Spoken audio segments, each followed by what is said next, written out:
nášmu hosťovi. Takže ešte raz, Martin, z dovoľa by som ťa privítal. A prezrať nám na úvod vlastne, aký je tvoj osobný príbeh, aká bola tvoja cesta do Maďarska, kde práve študuješ. Greeting. Dobrý deň, that's one of the language dialects. Dobrý deň, everyone.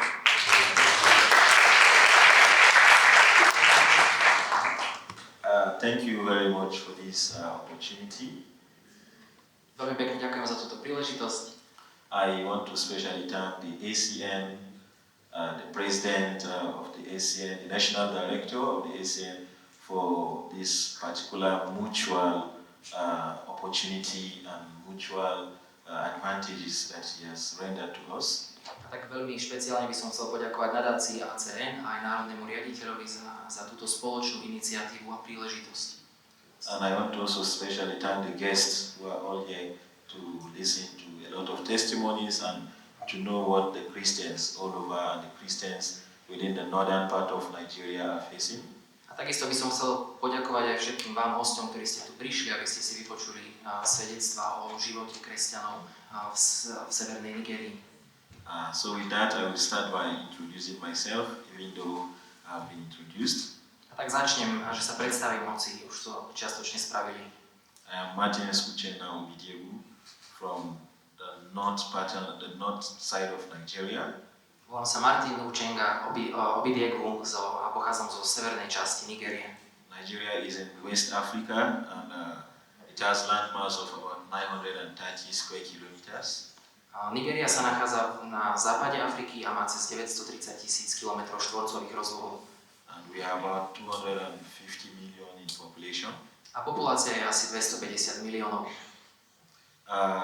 So the story now is about the persecution of Christians in Nigeria, which I will want to give a lot of testimonies because I myself, my family, and close friends, brothers and sisters are really going through a lot of persecution currently, even as we speak. A to, čo vám tu chcem porozprávať, je moje vlastné svedectvo o prenasledovaní kresťanov, pretože ja sám, ako aj moja rodina, či moji priatelia, zažívame toto prenasledovanie. And it started like far back, many years ago, let me say like 20 years ago, while we were still kids, still young boys. A môžeme povedať, že to začalo už, hádam, aj pred 20 rokmi, keď sme ešte boli deťmi. And when it started, a lot of things were ignored by the politicians, the government. It was really ignored, and from gradual level, it extended and reached to this particular level, which has made it to be so tough and too serious. A poviem, že od začiatku sa už nejakým spôsobom prehliadali problémy, ktoré sa objavovali. A tak z takej malej miery sa to postupne zhoršilo na tú situáciu, aká je dnes a môžeme ju teda nazvať naozaj veľmi, veľmi ťažkou. It first started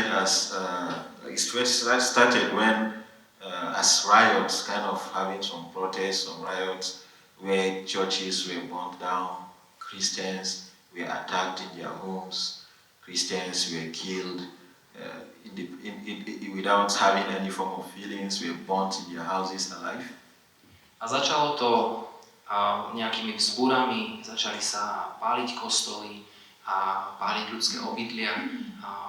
Niektorých ľudí aj takto zaživa upálili. And following that, they now arranged to form an Islamic group, which is known as the Boko Haram, around 2001-2002.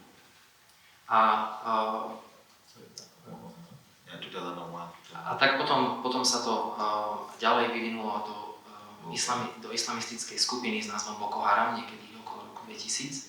And when this Boko Haram started, they started like having their own form of government of them themselves.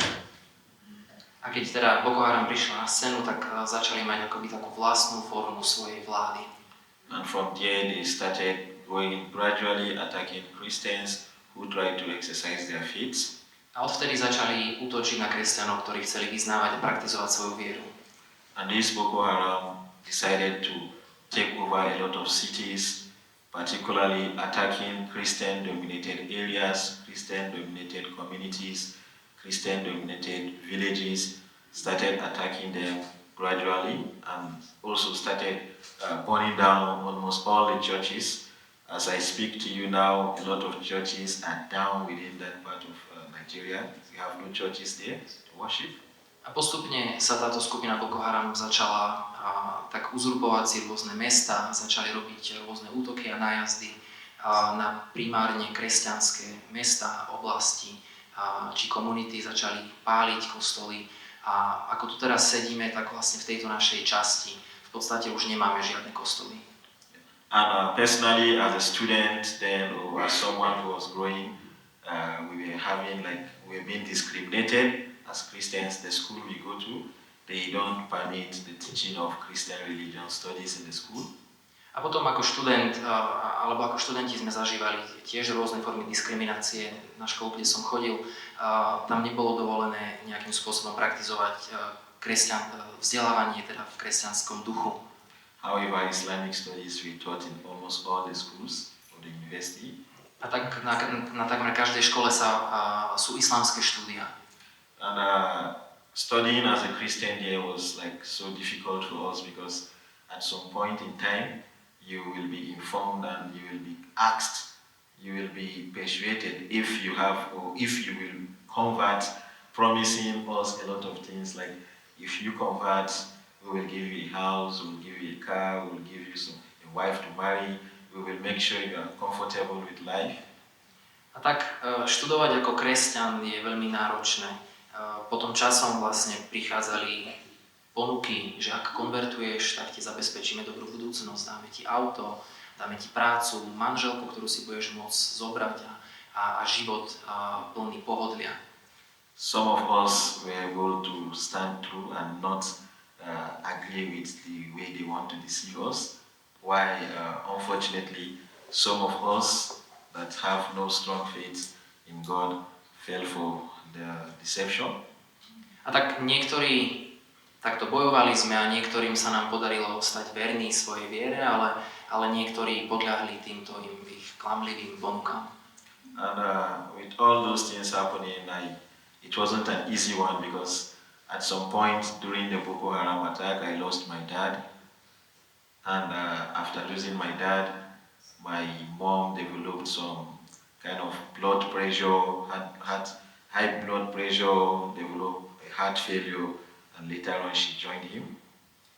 A tak tá situácia nebola jednoduchá a ja sám som počas jedného z tých útokov skupiny Boko Haram prišiel o otca, v následku čoho sa mojej mame potom vyvinuli problémy s vysokým krvným tlakom, ktoré koniec koncov viedli až k zlyhaniu srdca a nasledovala ho tiež potom. And a lot of them seeing that, they felt it was like an advantage that yes, they can capture this guy, maybe they can make him a Muslim, maybe they can convince him to be a Muslim because I am the oldest in the family with my siblings, and they kept on pressuring, bringing a lot of offers, bringing a lot of convincing statements that will make me maybe convert to be a Muslim. Tak človek ako ja, ktorý prišiel od rodičov, som najstarším vlastne z detí, mám ďalších 5 súrodencov, táto druhá strana videla aj akúsi výhodu a tak ešte viac začali tlačiť, že teraz nemáš niekoho, kto sa o teba postará, tak konvertuj a my ti zabezpečíme pohodlie a komfort. Yeah, so it wasn't an easy one to survive in that area, but all I can say is that God has been with me all through, has been with the family. And the faith I grew up with, being a Christian, the hope I grew up with, being a Christian, the discipline my parents tried to teach me or put me in to understand, made me till date I became so much strong and resilient in my faith as a Christian. A tak vám poviem, že to nebolo jednoduché, ale Boh bol stále so mnou v týchto časoch a aj tá viera, ktorú som mal od svojich rodičov, aj nádej, s ktorou som vyrástol, takisto aj disciplína, ktorú sa ma rodičia snažili naučiť, mi pomohla týmto obdobím prejsť. So it was so much serious that on several occasions, even personally, I've said my last prayer in one of those attacks. I have to say my last prayer because I never thought I would be alive. I never thought I would be seated here. At some point, I was under a truck when the Boko Haram attacked in one of those communities. I have no option, nowhere to run. Laying under the truck, I said my last prayer, made the act of contrition, and then I said to God, if it is today, let it be today. A tak ja sám aj som zažil jeden z útokov skupiny Boko Haram, keď už som si nemyslel, že niekedy niekde budem, alebo že budem tu na... Utekali sme, tak som si potom ľahol k takej skale a pomodlil som sa tu, mysliac si poslednú modlitbu.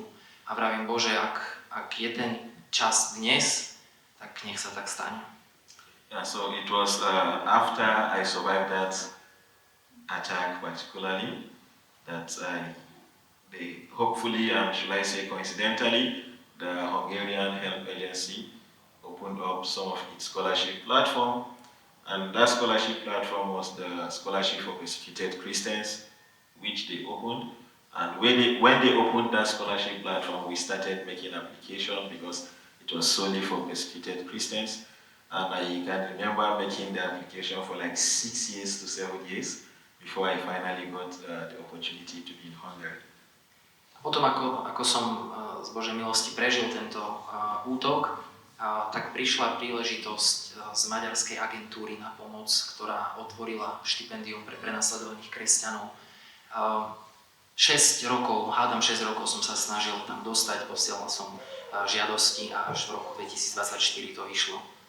And then I am here now trying to share a lot of testimonies so the people around, the Christians and brothers and sisters around the world, in Slovakia, here, even in Hungary, so they will know that this is what the Christians, this is just a little of my part, but there are a lot of testimonies, a lot of killings that has been done over the years, and even of recent, a lot of killings that has been done. So my own part of testimony, the little part is what I just said, and maybe when the question continues, you will get to also have and listen to some of the experiences and some of the current attacks and some of the current happenings that is ongoing. A tak som sa dostal až tu na Slovensko, kde mám príležitosť svedčiť a informovať ostatných kresťanov o situácii, ktorá sa deje. Ja hovorím o svojej troške, svojho príbehu, ale možno aj v otázkach sa dostaneme k tomu, ako sa tá situácia vyvíjala a aká je momentálne aj teraz. Ďakujem veľmi pekne za tento tvoj úvodný príbeh. Ja teraz na chvíľočku len otočím.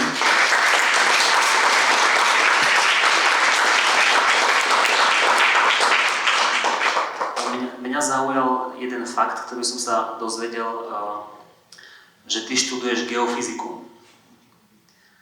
A ma tak zaujíma, že čo ťa k tomu viedlo vlastne, k tomuto odboru, ak by si mohol jednou vetou povedať. Thank you for the question. We just discussed this question just a couple of hours ago with the ACN National Director because he asked me this question while we were discussing, and I will be happy to share this with you. I actually studied geology during my bachelor's degree, and later on I decided to study geophysics. Well, when I finished my high school, initially I wanted to be a doctor, a medical doctor, because I felt like I should save some lives. But then my dad passed away within the time they had this Boko Haram attack and was persecuted. So without having a father, and my mom was not like a very big businesswoman, she just handled her little business. It was somehow difficult for me to study medicine because if you do not have someone to sponsor you, it is like very difficult studying in the medical college. So I now looked also like, what do I study that can make some little impact in the lives of people? What do I do? And I remembered geology. And when I said geology, I said, okay, then I even got admission to study medicine but I told the lady, the admission officer, can you please change this to geology? And she was very surprised, like, it has never happened. Someone to get medicine and saying he doesn't want to study medicine. Tak ďakujem za túto otázku a aj s národným riaditeľom som to pred pár hodinami rozoberal. Keď došlo k úmrtiu môjho otca a ostali sme vlastne s mamou, ktorá nebola veľmi, mala iba má svoje nejaké maličké podnikanie, tak som sa zamýšľal nad tým, čo študovať. Svoj bakalársky titul mám z geológie, ale po ukončení strednej školy som túžil byť lekárom. Chcel som zachraňovať životy. Ale v tej situácii, v akej sme boli, bez nejakej finančnej podpory, tak sa nedalo študovať na tejto škole. Preto som potom hľadal teda nejaký odbor a padla mi do oka geológia. Koniec koncov som sa aj dostal, prijali ma teda na tú medicínu, ale v poslednej chvíli som tej pani sa opýtal, že či je možné to zmeniť, teda nie študovať medicínu, ale geológiu. A ona sama bola prekvapená, pretože sa to nikdy ešte nestalo, aby niekto chcel zmeniť teda z medicíny na geológiu. Yeah, so I now looked at what is it that people needed the most, and one of the first things that came to my mind was potable drinking water, because most people, particularly within the Boko Haram issues, people were displaced. There was no water in a lot of communities. Some people have to travel for like 3 to 5 kilometers, sometimes more than 5 kilometers just to get water from somewhere. Zamýšľal som sa teda nad tým, ako by som mohol nejako prispieť k životu ľudí a zaujala ma tá myšlienka prenosnej pitnej vody, pretože v mnohých oblastiach, ktoré kontroluje Boko Haram, nie je pitná voda, ľudia musia často chodiť 3 či 5 alebo viac kilometrov, aby získali vodu.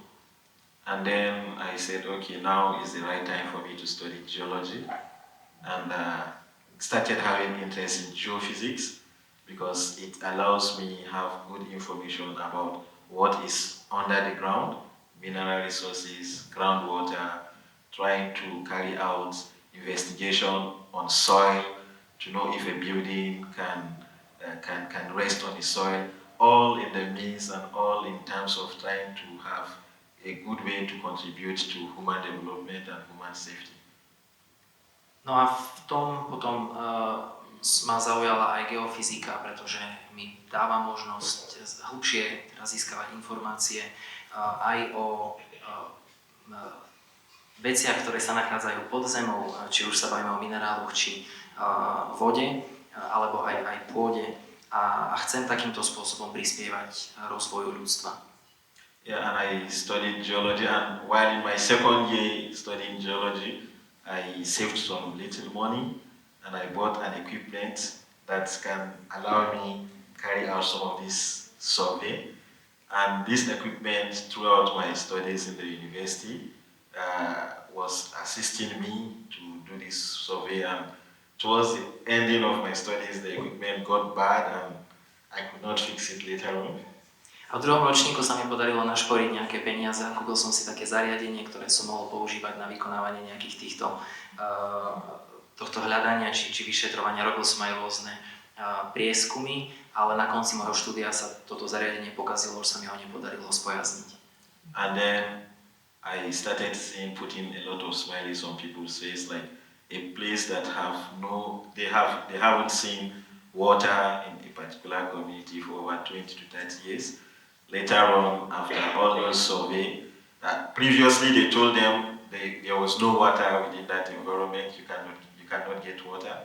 But when I did some of those surveys, and I told them, oh, I think you can get water, but you have to go 200 meters deep, you have to go 300 meters deep.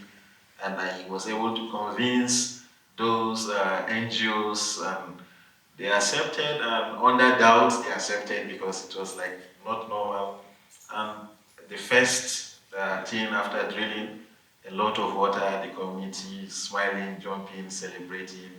And from there, the breakthrough of my interest for geology became so strong and so far. Pomocou týchto prieskumov, ktoré som vykonával, sa mi podarilo na niektorých miestach nájsť pramene vody, a tak priniesť ľuďom v tých oblastiach, ktoré 20 či 30 rokov boli bez vody a hovorili im, že tam žiadna voda nie je, im vyčariť úsmev na tvári, pretože sa mi potom síce s ťažkosťami, ale podarilo presvedčiť aj nejaké mimovládne organizácie, aby išli a kopali 200 či viac metrov do zeme a zrazu potom vytrískla voda. So with this, this is how I've been able to contribute. This is how I've been able to contribute to people through my study in geology. And with that, those smiles I see in their faces gave me a strong motivation to continue with my studies in the line of geophysics, in the line of geology. And I think if I am to come back to this world again, I will still study geology. A tam aj potom ešte sa tak prehlbil opäť ten môj záujem o geológiu, geofyziku a takýmto spôsobom aj tie moje štúdia pomohli rozvoju konkrétnej oblasti. Takže sa vždy teším z tých úsmevov ľudí, ktorí vlastne vďaka tomu môjmu štúdiu môžu mať túto vodu. Ďakujem. Jedna z takých vecí, ktoré som si uvedomil v tých časoch, keď som sa venoval aj tejto téme náboženskej slobody, keď som spolupracoval s nadáciou ACN, bolo, že stretol som veľa ľudí, ktorí pochádzali z takýchto regiónov, či už to bolo z Afriky alebo z Ázie. Uvedomil som si jednu vec. Títo ľudia, keď sa so mnou rozprávali, vždy mali úsmev na tvári.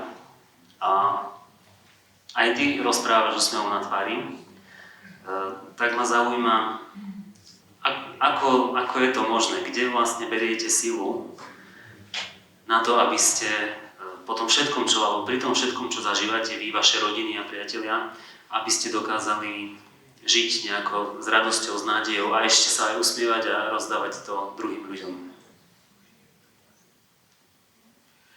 Yeah, thank you. The smile you see in our faces are actually a smile of hope, smile of joy, and smile of faith in God. Not based on what we experience and not based on the way we have been discriminated, the way we have been persecuted. Úsmev, ktorý vidíte na našich tvárach, je úsmev, ktorý pochádza z radosti, z nádeje, aj z viery a verí, a teda úsmev pochádza mimo tých našich okolností. Because I have like a little say here in one of the reflections from today, which it says like, this is one of my very strong reflection I always reflect to, as in the early churches today in different parts of the world are facing severe persecution, and this confirms what Jesus is saying today. In Africa, the number of martyrs continue to increase. In our country, Nigeria, the persecution is unimaginable. Christians are subjected to barrage of attack. Social media have become coliseum for persecuted and platforms for many of such atrocities.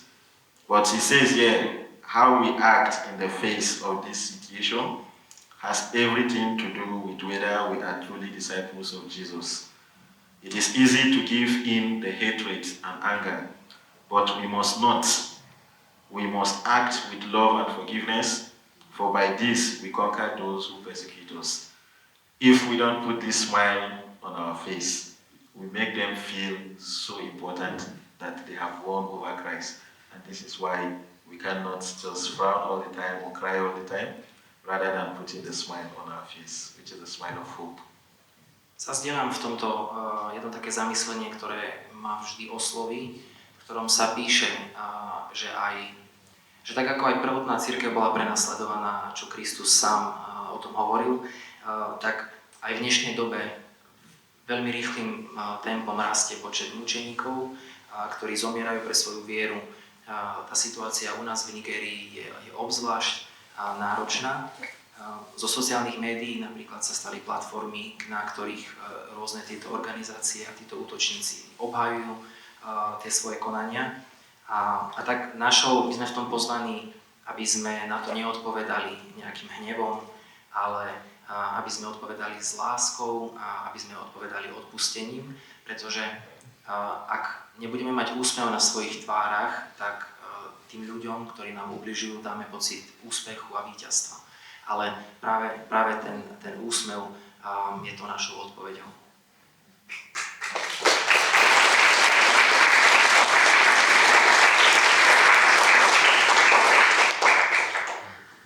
Naša krajina zažila svoj spôsob náboženského útlaku ešte v minulom režime, ktorý tu bol pred 36 rokmi. Ale bolo to čosi úplne iné a samozrejme nedá sa to nejakým spôsobom porovnávať, ale my možno z rozprávania našich starších ľudí si vieme predstaviť, ako cirkev fungovala počas prenasledovania tu u nás, to si vieme nejakým spôsobom tak vizualizovať, predstaviť. Ale možno povedz nám ešte, ako vlastne žije cirkev ten každodenný život v takomto prostredí, kde sa dejú takéto veci. The church living its daily life, like on almost every day, with the faith we have in God and the hope we have in God, we are all under fear. Cirkev každý deň žije tie svoje dni vo viere a v nádeji, ktorú máme v Boha. This is because when anything happens, like the church is usually the first target. They attack the church, they burn the churches, they attack Christians holding Bible. In some places, some areas, you cannot hold your Bible, you cannot hold your missal, you cannot dress on a Sunday sometimes, going to church. You see someone stoning some ice on you, some water on you. So the church is really in fear, but of course, Jesus said we should not be afraid, even if we are persecuted for his name. So the church believes in that statement of the Beatitudes, where we have hope that blessed are you that are persecuted for his own name. So we are operating based on that particular faith and based on the fact that some of our brothers all over the world, the Christian brothers all over the world, still get to remember us in their prayers, still get to find a way to support the church, just like the way I was invited here by the ACN here. Such remembrance also keeps the church moving and gives us the hope that yes, better days are coming. Cirkev je pri týchto útokoch väčšinou prvým cieľom a tak sa potom pália kostoly či komunitné priestory. Na niektorých miestach nemôžete v ruke držať Bibliu či mísal, alebo sa pekne obliecť v nedeľu do kostola, pretože sa minimálne stretnete s tým, že na vás hodia vodu alebo ľad alebo také niečo. Tak to prostredie je plné strachu, ale cirkev žije povzbudená tým Ježišovým nebojte sa a tak sa opierame o blahoslavenstva, že blahoslavení tí, ktorí sú prenasledovaní pre moje meno. To cirkvi u nás dáva posilu a takisto nás a cirkev posilňuje aj to vedomie, že bratia a sestry po celom svete si na nás spomínajú, že sa za nás modlia, takisto, že nás podporujú, veď aj toto podujatie tu je prejavom podpory a to všetko nám dáva nádej. Možno, keby sa nám ešte priblížil taký ten praktický každodenný život kresťanov alebo cirkvi v Afrike.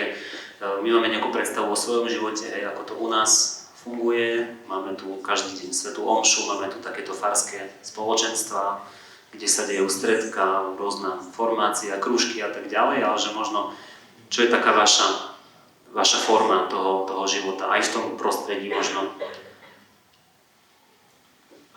The Christians over there, you know, one thing I love about the Christian religion is that no matter what, we are always happy. No matter what, we are always hopeful. And no matter what, we try to show that we are strong. The Christians over there, we live a happy life in fear. We are happy, but we are very sensitive about anything that can happen at any time. And that sensitivity makes us, sometimes we have this fear in us. Because when something happens, for example, in another country, particularly in Nigeria and maybe within the north, let me say, like even an example within the Israel and the Gaza stuff, fight, before you know what, some of the Muslims have started preparing to also attack the Christians. And this is something that has no connection between the Christians and the Muslims. But to them, every form of a threat outside is an attack within the community. We go for our masses. Yes, we go for the Holy Mass, but in some communities, there is no Mass happening at all. In some communities, you just pray your rosary in the house, and you make all your prayers in the house because the churches are burnt down. There is no priest, and even if there is a priest, they attack the priest. We have some priests that have been killed, may their soul rest in peace. We have parishes that are burnt down. In fact, my church, my parish was burnt down to ashes some years back. All thanks to the Irish, to those on island that supported in building back some part of the church also. So it's never an easy one practicing there as a Catholic or as a Christian over there. It was never an easy one. And within the town, things are moving a bit fine, though still under fears, because these Boko Haram boys have infiltrated almost everywhere in the town. So you have to be like cautious of what you say, you have to be cautious of what you do, and you have to be mindful of the places you associate yourself with.